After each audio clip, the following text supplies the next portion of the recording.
You say tomato, I say what a mess.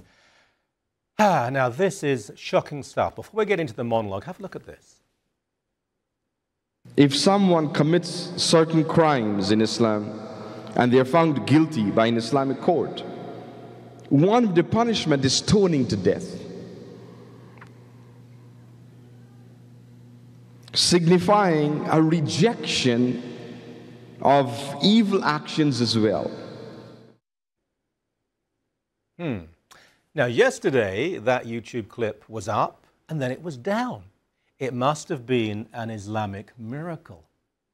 Yes, Sheikh Faisal Hamid Abdul Razak, renowned as a moderate in Canada and someone who used to come on my old TV show as such, as a moderate, explained to his congregation that stoning adulterers, homosexuals to death wasn't such a bad thing after all. You see, these sinners have to be executed under Sharia law. That's the Islamic law that hundreds of millions of Muslims, including Canadian Muslims, embrace, and the one that governs so many entire Muslim countries. Anyway, these sinners are obviously killed, but it's not sadism, it's for their own good. It's actually like an act of kindness, you know, like helping an old lady across the street or looking after the neighbour's cat. Matthias, son of Deuteronomy of Gath? Do I say yes? Yes. Yes. You have been found guilty by the elders of the town of uttering the name of our Lord, and so as a blasphemer, you are to be stoned to death. Look, I'd had a lovely supper, and all I said to my wife was that piece of halibut was good enough for Jehovah. Blasphemy! He said it again! Did you hear him?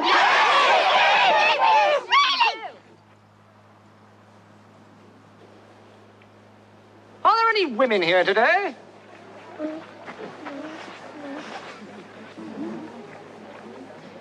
Very well.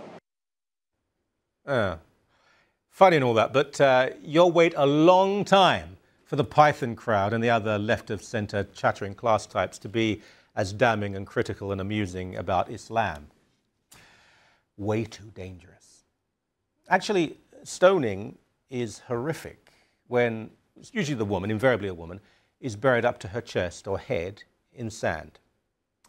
The following clip, by the way, and you can see far worse around if you go to the internet, but the following is very disturbing, so please be warned.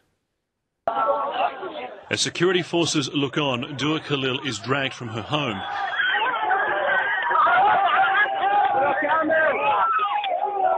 Reports from the region say many men participated in stoning her, and many others stood by and watched.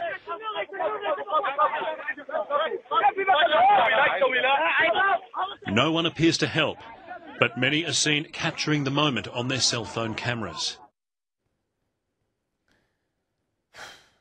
Now, back to our local Islamic leader, who explained that the action of stoning purifies the victim's soul, enabling them to go to paradise where those 72 dark-eyed virgins are waiting for them. As you know, the translation might be a bit lost here. It actually says not 72 young dark-eyed virgins, but one pale-eyed 72-year-old virgin. But whatever rocks your boat, I suppose. Now, back to the story. Stoning to death is good for the soul, and a leading Canadian Muslim has been filmed telling people this. Now, look, he's far from unique. The only difference here is that this time it was filmed and put on YouTube. Nor is Abdul Razak some anonymous unknown individual, but a major player. He's president of the Islamic Forum of Canada and vice president of the Islamic Council of Imams of Canada. Lots of other interfaith groups as well. This is a big player. Loners, eccentrics should never be allowed to speak for a religion. He's not one of them, though. That moron, Fred Phelps, and his little sort of church collective commune in Kansas, they hate gay people, you know the ones.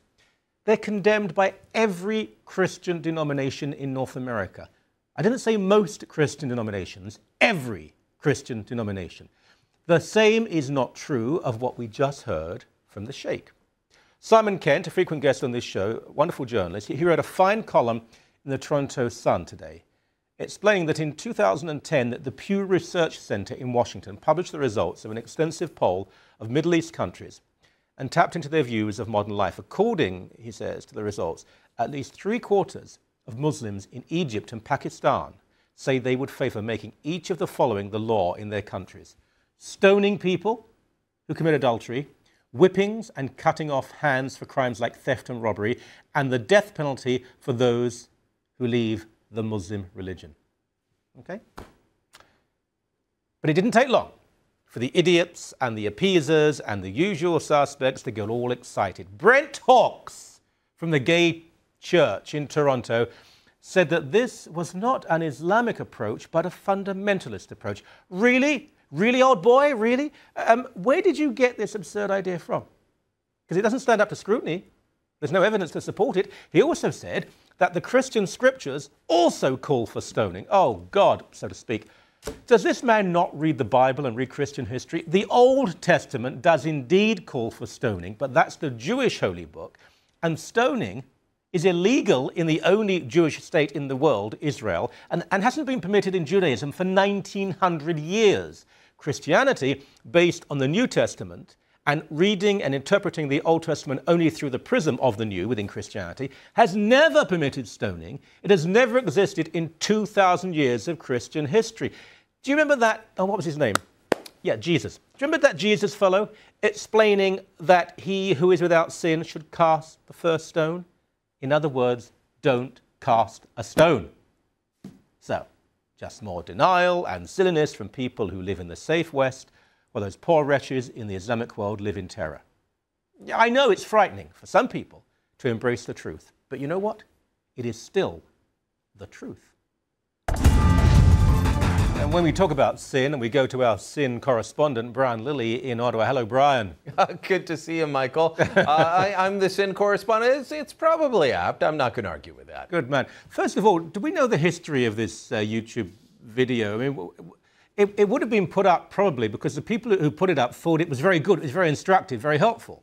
In my estimation of what it looked like on YouTube before it was polled, how it was presented, this was not a, oh, look, we've got the imam saying naughty things now sort of video. Otherwise, it would have been much shorter. You had to listen to a very long sermon, by my standards anyway, a long sermon in order to get to the part that is causing controversy. So this was most likely, in my view, put up by supporters in the mosque itself. Now, what we have to, I think, make very clear, because other networks, other media outlets always play the same game of relativism. The accusation that this is a fundamentalist interpretation of Islam. This man is not a fundamentalist. He's regarded as a moderate. He's been in all sorts of interfaith organizations.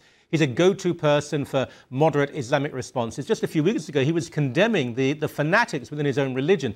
This is pretty much mainstream Islamic opinion about what the Quran teaches. I haven't been in mosques enough to know. I'm going to have to take your word for it. But I think that the people that decide who's going to be on these outreach committees and the committees that instruct police on how to act, well, maybe they should go and be listening to a few sermons. You know, I know that it won't be long until Catholics are banned from sitting on certain government boards in this country if they persist in believing that marriage is between one man and one woman, because that's an abhorrent view and you can't have that. And they would say, well, see, you belong to that church. In fact, there is an attempt in California in one town to do that, to say, if you go to a church that teaches that, you can't get a government position. Yep, that's right. So that sort of thing will come here. What about who's going to sit in on the mosques and say, what are they teaching there? It's a valid question, and kudos to Jonathan Halevi for finding this and bringing it to our attention. Now, Brent Hawkes, people may not have heard of him, but he's the minister, has been for some years, of a church in Toronto. It's a gay church. Yeah. I use the word church advisedly. He's well known, Metropolitan United. Yeah, I mean, he came on my old show several times, and you know, we got along. We disagreed, but we got along. In an interview that we had with him, not this show, but this network, I said in my monologue, he said, well, stoning is in the Christian scriptures too. It isn't. I mean, that's a misunderstanding. It's in the Old Testament, but Judaism has not employed stoning for 1900 years. Christianity, in 2,000 years of its history, has always condemned stoning. Jesus said, if you're without sin, cast the first stone. No one's without sin. But John 8:7, if you want to go look that up. You are, my golly, you have an even Protestant knowledge of and I have Google, too. But Brent Hawke said something else I want to discuss with you now. Can we have a look at this, this now, please? I want to really emphasize is the police need to investigate this. Police need to investigate whether the criminal code has been violated here or the hate crimes legislation has been violated here and whether a charge needs to be laid. And people should not be able to hide behind freedom of religion to incite violence. Yeah, I'm going to have a hard time disagreeing with hiding behind people who can't use freedom of religion to advocate violence or hide behind that claim. Look, at last night's program on Byline, I was attacking the Quebec proposed bill that would ban the wearing of religious symbols, including the hijab, saying, look, that's an attack on individual liberty. You cannot do that. It's an attack on individual liberty in many ways, including freedom of religion. But there is a limit on freedom of religion, and I think that's when you start physically harming other people by stoning them, by beating them, by attacking them. At that point, no, you've crossed the line and it ends there. Can you say things about them if you want? Sure. Sure, because... okay, but Brian, and then you can be denounced if you cross a line. Brian, but you cannot advocate violence. But we need... This is where the rubber does hit the habitual, because Christianity, no matter what people believe, if they actually know the truth, that Christianity does not advocate violence. In fact, it deplores violence. Can you say the same about, not fundamentalist Islam, but can you say the same about Islam? Pure, simple, mere Islam. The Quran, Sharia, Hadith, it seems to be explicit. No, I can't.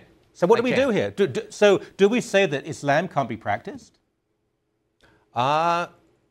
It's whether, I mean, this is the point where, because the Christian Bible does include the Old Testament, people can, like Brent Hawke, can say, well, it's in Christian scriptures. To a degree, he's correct. It hasn't been practiced, as you say, in 2,000 years of Christian history because the New Testament condemns it. So what are people actually practicing? What are they acting on today? I don't think that Tariq Fatah is going to be coming out and agreeing with this gentleman. In fact, we had on the Secretary General of the Muslim Canadian Congress last night. He disagrees with this fellow. Yeah. So it is what you do and what you act on. No, I'm not going to say Islam can't be practiced. No, neither am I, Brian, but you know as well as I do that the organization you had on, and Tariq is in the same group, do not mainly secular. Yeah, and if you had on someone from maybe CARE Canada or the Canadian Islamic Congress or many other groups, I don't think you get the same answer from them. No, most likely not. It's perplexing and something we're going to have to deal with over the coming years, Michael. We really would. It's fascinating, actually. At least we're going to speak about it properly on Sun News. Thank you, mate, as always. Thank you.